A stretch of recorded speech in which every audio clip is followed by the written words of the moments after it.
I remember when we kind of waited forever for Inazuma to come to explore the wonderful Electro region. And yet now we're basically 3 weeks away from our next adventure in Sumeru, our Dendro region with Dendro elements that everyone has been expecting since the start of the game. From what Hoyoverse have shown us in the trailer the other day, Genshin is nailing it again with the regional designs. I have never been disappointed in terms of regional graphical designs in this game before, and that just goes to show how insanely amazing our new Sumeru region is going to be. However, getting to explore a new region is one thing, the other part is the gameplay, in which once again guys, Genshin Impact is a gacha game that can take you a lot of time, days and even weeks to grind. And with Sumeru coming in practically a month away, would you say for sure that you have already done all the preparation you need in order to have a smooth sail into Sumeru? Well, if you're not like I do, today we have a video on the top 10 things you can do right now to start preparing for Sumeru so you can have a much better time once you arrive. If you're new to the channel guys, be sure to subscribe us to not miss out in my future guides and more fun videos. And with that, let us just hop into the video.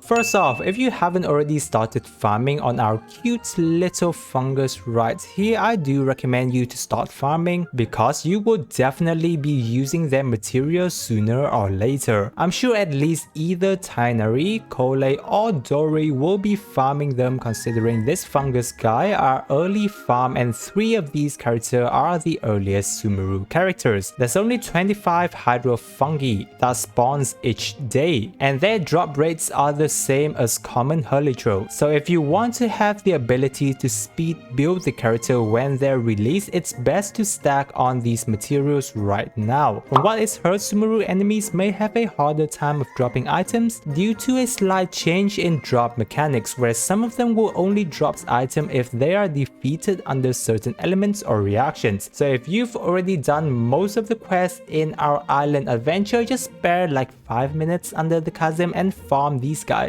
They can be found under this location right here, and if you want, you can just place a fast travel point. Now since many new characters are coming, that would also mean Mora, XP books and even crystal ores will be in real need. So I know it's important for you to go there and constantly grind your artifacts to the next level, getting that 40% crit roll. But if you've been playing for a while, I'm sure you know how insanely building your character takes up your Mora and XP books. Yet farming for those also takes up more if not all of your resins every day as well. So it's time to pause a bit on farming for artifacts and focus a bit on stacking up these basic materials so that you don't have to waste time farming for them once Sumeru hits. Talking about resins, we always wish for more resins if possible. Yes, fractal resins have always been our extra source for a bit more of gameplay, and especially farming when you're just missing out on your last talent books. It's good that the free battle pass rewards give us a few of that once we level it up, but if you remember our Serenity pod, we have our Transience resins, which works exactly like fractal resins but with just a 2 weeks time limit max. Now in the past, everyone has always been saying how of a waste it would be to spend that amount of currency into buying an extra 60 resins to spend every week, but that was just in the past. Now I'm sure most of us are in the group of I don't really care about the teapot anymore, which means you have a lot of spare currency to use. So using that and spend on the Transience resin is probably the most rewarding things you can do in the teapot right now, as you should be able to have more than enough for it each week. Yet you can potentially stack at least 3 of them to get ready into Sumeru, helping you have a lot more extra resins to go farming for the materials you need during Sumeru. Not to mention all the extra fractal resins you may have as well. Even if you start buying them from now, you can just use them to farm for more artifacts or even Mora and XP books if you're still lacking in them. And speaking about artifacts, it really is the time to save up your artifact folder guys. I'm sure you know how much artifact folder is required to level up 1 artifact from level 0 to 20, supposing you're working on a 5-star artifact of course. But Sumeru region is coming, meaning new artifact sets are coming for sure, especially Dendro artifacts specifically for our new coming characters. If you don't have enough folders, then it will require you a lot of artifact farmings to get more fodders to level up your artifacts. So if you already feels that you've got enough good artifacts for all of your characters for the time being, you can hold back on leveling up your artifacts and save them once Sumeru comes. Not to mention guys, there are a high chance that the strong box is upgrading to have a lot more variety of artifact sets, which is where artifacts fodders is even more important then. Now talking about artifact savings, it would really be recommended that you save up more of your EM artifacts because it will most likely that Dendro character benefits a lot upon EM stats. I know that many of us don't tend to have EM build because of course many of the crit builds is just more preferred, so most of the time EM build is just safe for animo characters, but things might now be different specifically for Dendro characters, and when they come you will be sure to wish that you have saved more of your EM artifacts. Don't use them as fodder guys, because EM main stats on your artifact is one of if not the hardest stats for you to get. It literally took me a year and a half to farm for a full 3 EM very decent piece for my Kazuha. So yes, if you're planning to use 5-star fodder, focus on defense stats. Don't take EM if you've been trashing them before. Okay, do you know what this is? It's called the Azoth Dust. It helps you switch crystal elements for character ascensions, just like the Dream Solvent switch character talent materials. This is already important as it is to stack up right now for when you're missing on whichever crystal elements you're leveling up your character on, but will be even more in demand once Sumeru comes, because you've never got in touch with Dendro Crystal before, meaning you will need a lot of them. And remember, the first patch already have 2 new Dendro characters. Even if you don't get Tainari, you're most likely going to be building Cole. Azoth Dust will help you to avoid having to waste your resins farming for the remaining of the crystal, which is huge.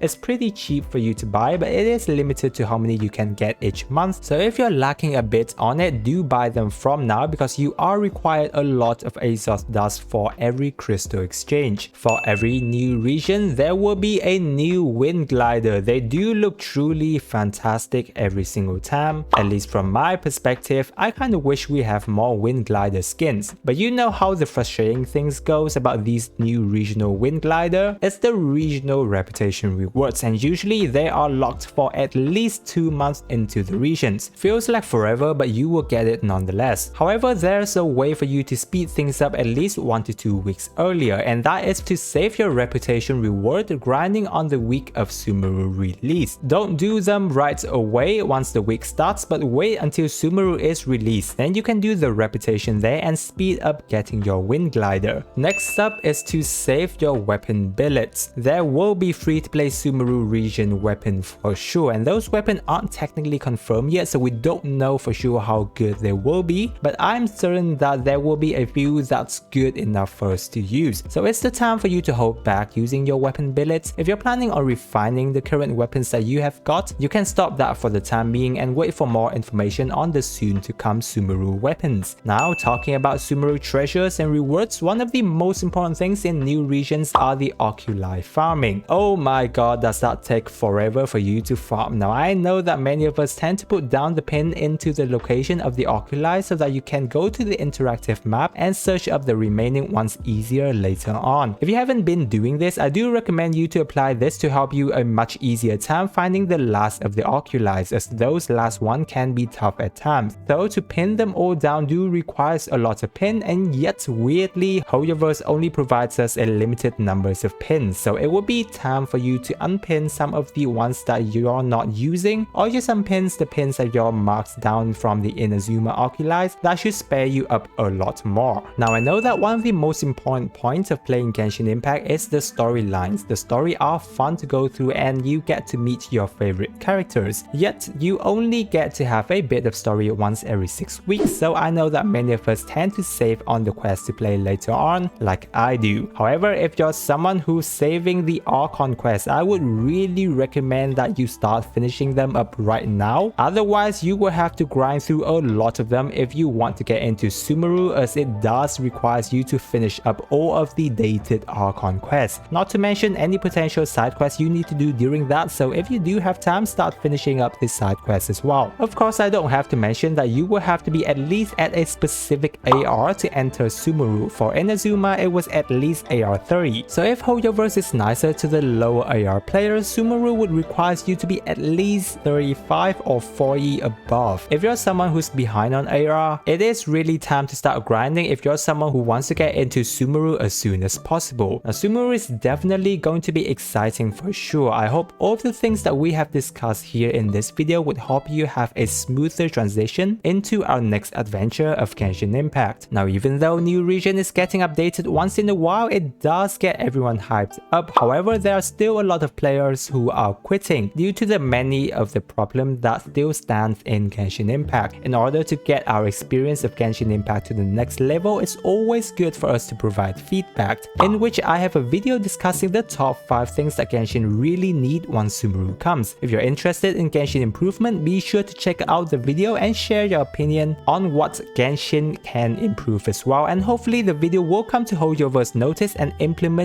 some of our suggestions. Again guys, if you're new to the channel, be sure to subscribe as to not miss out on any of my future Genshin Impact videos. I really appreciate you watching till this part of the video. With that guys, I wish you a super day and I will catch you on the next video.